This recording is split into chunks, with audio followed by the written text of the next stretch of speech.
નમસ્કાર. ક્યારેય વિચાર્યું છે કે ગતિના આંકડાઓને એટલે કે નંબર્સને એક જીવંત વાર્તામાં કેવી રીતે ફેરવી શકાય? તો આજે આપણે બરાબર એ જ શીખવાના છીએ. આપણે જોઈશું કે કેવી રીતે સાદા ટપકા અને લાઈનો સમય અને અંતરની આખી સફરને આપણી નજર સામે જીવંત કરી શકે છે.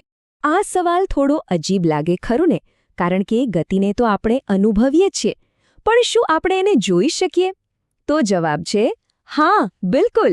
આલેખ એટલે કે ગ્રાફની મદદથી આપણે ઝડપ અને ગતિ જેવી અમૂર્ત બાબતોને એક ચિત્રનું સ્વરૂપ આપી શકીએ છીએ. ચાલો ગતિની વાત પર આવીએ એ પહેલાં એક સાવ સહેલું ઉદાહરણ જોઈએ જે આપણા બધાના જીવન સાથે જોડાયેલું છે. જેમ ઉંમર વધે તેમ સામાન્ય રીતે વજન પણ વધે છે. અહીં ઉંમર અને વજન આ બે વસ્તુઓ વચ્ચે એક સંબંધ છે. અને બસ આલેખનું કામ આવા સંબંધોને દૃશ્યમાન બનાવવાનું છે. હવે જરા આ ટેબલ પર નજર નાખો. એમાં શું છે? ખાલી આંકડા. 2 વર્ષે 10 કિલો, 4 વર્ષે 12 કિલો. આ માહિતી કામની છે, પણ એ કોઈ વાર્તા નથી કહેતી. પણ જેવી જ આપણે આ આંકડાઓને ગ્રાફ પર મૂકીશું, તરત જ એક સ્પષ્ટ ચિત્ર સામે આવશે. તો ચાલો હવે એ સ્ટેજ તૈયાર કરીએ જેના પર આપણી ગતિની આખી વાર્તા ભજવાવાની છે. કોઈપણ આલેખ બનાવવા માટે એના મૂળભૂત ભાગોને સમજવા ખૂબ જ જરૂરી છે. આ છે આપણું સ્ટેજ, જેને કહેવાય છે કાર્ટેશિયન સમતલ. એમાં બસ 2 જ મુખ્ય લાઇન હોય છે. એક આડી લાઇન, જેને આપણે કહીશું એક્સ અક્ષ, અને એક ઊભી લાઇન એટલે કે વાય અક્ષ. અને જુઓ, જ્યાં આ બંને મળે છે ને એ 0 પોઈન્ટને કહેવાય ઉદ્ગમ બિંદુ. હવે ગતિની વાર્તા કહેવા માટેના થોડા નિયમો છે, અને એ પાળવા બહુ જ જરૂરી છે. આ એકદમ પાક્કો નિયમ છે. સમય એટલે કે ટાઈમ એ હંમેશા નીચેની આડી લાઇન એટલે કે એક્સ અક્ષ પર જ આવશે, અને અંતર એટલે કે ડિસ્ટન્સ એ હંમેશા ઊભી લાઇન વાય અક્ષ પર. બસ આટલું જ યાદ રાખવાનું છે. સરસ. તો આપણું સ્ટેજ તૈયાર છે, નિયમો પણ આપણને ખબર છે. તો હવે વાર્તાને આગળ વધારીએ. હવે આપણે જોઈશું કે કેવી રીતે ટેબલના આંકડાઓને આલેખ પર પોઈન્ટ્સ તરીકે મૂકી શકાય છે. માની લો કે કોઈ ગાડી ચાલી રહી છે. હવે એનો ડેટા જોઈએ. પહેલી મિનિટમાં 1 કિલોમીટર, બીજી મિનિટમાં 2 કિલોમીટર, એમ જ આગળ. એકદમ સિમ્પલ સંબંધ છે, બરાબર ને? હવે આલેખ પર કોઈ પણ પોઈન્ટ મૂકવો એ તો સાવ સહેલું કામ છે. બસ આ 3 સ્ટેપ્સ યાદ રાખો. પહેલા, નીચે એક્સ અક્ષ પર ટાઈમ શોધો, પછી ઊભી વાય અક્ષ પર તેનું અંતર શોધો, અને બસ જ્યાં આ બંને લાઈનો મનમાં ભેગી થાય ને ત્યાં એક ટપકું કરી દો. થઈ ગયું. ચાલો આપણે સાથે મળીને પહેલો પોઈન્ટ મૂકીએ. એક્સ અક્ષ પર 1 મિનિટ અને વાય અક્ષ પર 1 કિલોમીટર. આ બંનેમાંથી સીધી લાઈનો દોરીએ તો તે અહીં મળે છે. બસ આ રહ્યું આપણું પહેલું બિંદુ. જુઓ કેટલું સહેલું છે.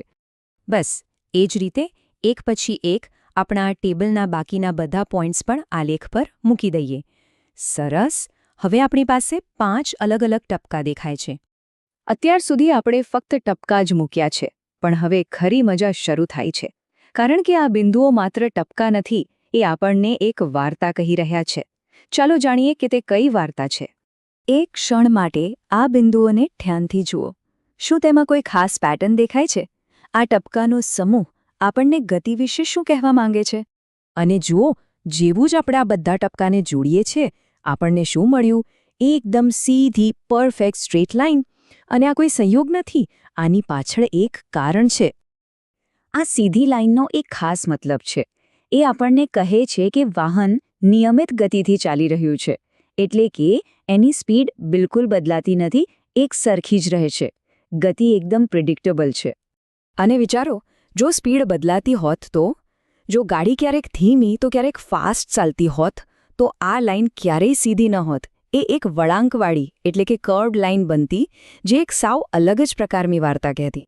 સારું, અત્યાર સુધી તો બધું સહેલું હતું, પણ રિયલ લાઈફમાં મુસાફરી લાંબી હોય છે અને આંકડા પણ મોટા હોય છે. તો ચાલો હવે એક મોટી રિયલ વર્લ્ડ પ્રોબ્લેમ લઈએ. પણ જરા વિચારો, એક બસ છે જે 80 કિલોમીટરની લાંબી મુસાફરી કરે છે. હવે આટલા મોટા અંતરને આપણે કાગળના એક નાનકડા ટુકડા પર કેવી રીતે બતાવીશું? જો આપણે 1 સેન્ટીમીટર બરાબર 1 કિલોમીટર લઈએ તો આપણને 80 સેન્ટીમીટર લાંબી લાઈન દોરવી પડે. એ તો શક્ય જ નથી, બરાબર? બસ અહીં જ કામ આવે છે સ્કેલ એટલે કે પ્રમાણમાપ. આપણે 1 સેન્ટીમીટર બરાબર 1 કિલોમીટર જેવો અવ્યવહારુ સ્કેલ લેવાને બદલે આપણે એક સ્માર્ટ સ્કેલ પસંદ કરી શકીએ, જેમ કે 1 સેન્ટીમીટર બરાબર 10 કિલોમીટર. અને જો આમ કરવાથી શું થયું? 80 કિલોમીટરની આખી મુસાફરી ફક્ત 8 સેન્ટીમીટરમાં જ ફિટ થઈ ગઈ.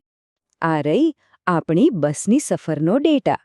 બસ સવારે 8 વાગે ઉપડે છે અને દર અડધા કલાકે એટલે કે 30 મિનિટે બરાબર 20 કિલોમીટરનું અંતર કાપે છે. અહીં પણ ધ્યાનથી જુઓ, એક પેટર્ન છે. એનો મતલબ શું થયો? હા, બિલકુલ સાચું. આપણો આલેખ ફરીથી એક સીધી રેખા જ બનશે. હવે આવે છે આલેખનો અસલી જાદુ. આપણા ટેબલમાં સવારે 8 વાગ્યાનો અને 8:30 વાગ્યાનો ડેટા છે, પણ 8 ને 15 વાગ્યાનો કોઈ ડેટા નથી. તો એ કેવી રીતે શોધવો? બહુ જ સિમ્પલ. આપણે ખાલી નીચેની ટાઈમલાઈન પર 8:15 શોધવાનું છે. ત્યાંથી સીધા ઉપર આપણી ગ્રાફની લાઈન સુધી જવાનું અને પછી ત્યાંથી સીધા ડાબી બાજુ અંતરની લાઈન પર જવાનું. અને આપણને જવાબ મળી ગયો, 10 કિલોમીટર. જોયું? આલેખે આપણને એવી માહિતી શોધી આપી જે આપણા મૂળ ડેટામાં હતી જ નહીં. આ જ તો છે ગ્રાફની સાચી તાકાત. એ આપણને છુપાયેલી માહિતી શોધવામાં અને આગાહી કરવામાં પણ મદદ કરે છે. તો છેલ્લે બસ એક સવાલ. આજે આપણે જોયું કે કેવી રીતે સૂકા આંકડાઓને એક જીવંત દૃશ્યમાન વાર્તામાં ફેરવી શકાય. જો એક સાદી સીધી રેખા આપણને આટલી બધી માહિતી આપી શકતી હોય તો જરા વિચારો, આપણી આસપાસ જે અબજો ખરબો ડેટા છે એમાં હજી કેટલી બધી અજાણી અને રોમાંચક વાર્તાઓ છુપાયેલી હશે, જે બસ કોઈના દ્વારા વિઝ્યુઅલાઇઝ થવાની રાહ જોઈ રહી છે.